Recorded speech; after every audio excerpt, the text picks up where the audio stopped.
maanta oo ay ku beegneed 26 Juun ayaa si weyn loogu xusay Muqdisho iyo qayb ka mid ah gobolada dalka Soomaaliya iyadoo xalay Muqdisho lagu qabtay xaflad si heer sare loo soo agaasimay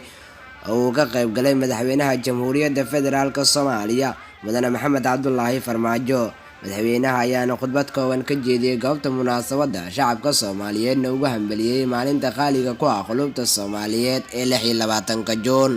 gudoomiyaha maxkamadda sare golaha wasiirada xildhibaanada labada aqal ee baarlamaanka sharafta leh gudoomiyaha gobolka Banaadir taliyaasha ciidanka qalabka sida iyo saraakiisha sare diblomaasiyiinta nagala soo qayb gashay oo ugu horeeyo safiirka ee dalka Turkiga saaxiibahanahay walaalahay halwadeenada gobolka Banaadir marti sharafta kale oo ka soo qayb gashay oo aan halkan ka arko ra'iisul ku-xigeenkii hore Usmaan Kalluun jaamac yare iyo Janaal Axmed Ismaaciil hobolada waa bari oo ah hooyada fanka baahda saxaafadda guud ahaan shacabka la daawanaya iyo kuwa halkan jooga guud ahaan waxaan ku salaamay assalaamu calaykum wa rahmatullaahi wa barakaatuh. Allah mahadle oo caawa suurtageliyay inaan halkan isugu imaanno waxaan u mahad celinayaa guddiga qabanqaabada xafladdan weyn waxaan u mahad celinayaa qof walba oo ka soo qayb galay munaasabaddan weyn oo aan u dabaaldegayno 26 Juun waa 59 guuradii ka soo wareegtay maalintii ugu horeysay oo dhul Soomaaliyeed oo hora calan Soomaaliyeed uu ka babado oo laga taago waa maalintii halgankii madaxweynaha ayaa dhanka kale cod dheer ku sheegay inay muhiimad u leedahay wada noolaanshaha iyo wadajirka shacabka Soomaaliland dibna loo furo wada hadal si xal waara looga gaaro khilaafka jiro wadajirka iyo wada noolaanshahana dib loogu midoobo calanka Soomaaliya. ujeedadana aan isu geyno ayaan kala gudbi karnaa tartanka ka socda adduunka ee ah dhanka horumarka ama siyaasadda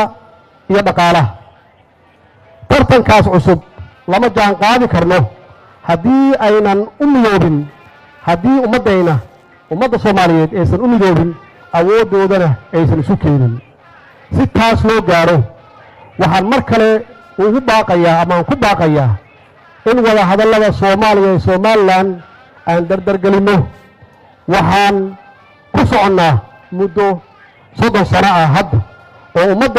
ummadda Soomaaliyeed uu waqti badan ka lumay gaar ahaan dhalinyarada. waxaa loo baahan yahay in runta la wajaho oo si walaaltinimo leh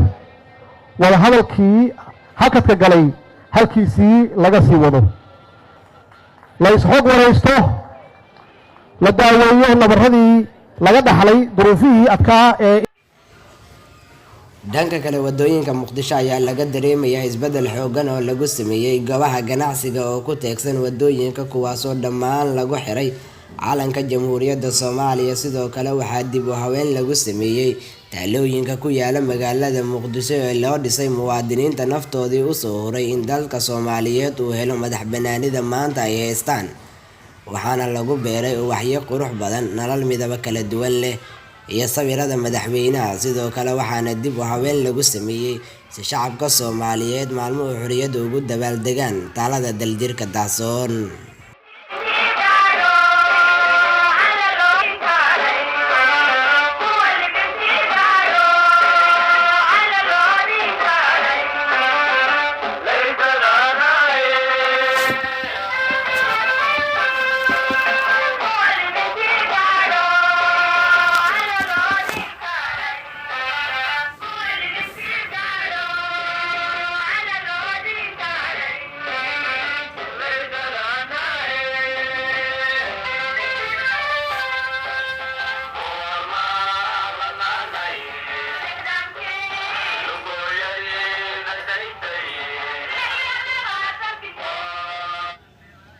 ugu dambeyn Soomaaliya ayaa maanta u ah maalin aad u weyn oo muwaadiniinta ay qulubtoodii aad ugu hayaan maanta oo kale iyadoo toddobaadkan ay tahay toddobaadkii xurriyadda. Maxamed Daahir Cabdullaahi Dulmidiid Media Muqdisho. waxaa sidoo kale dib u habeyn lagu sameeyey kaalooyinka ku yaala magaalada muqdisho ee loo dhisay muwaadiniintii naftooda u soo horay in dadka Soomaaliyeed u helo madax bannaani maanta ay haystaan waxaana lagu beeray ubaxyo qurux badan nalal midabo kala duwan leh iyo sawirada madaxweynaha sidoo kale waxaa dib u habeyn lagu sameeyey si shacabka Soomaaliyeed maalmaha xorriyadda ay ugu dabaaldegaan waqti qurux badan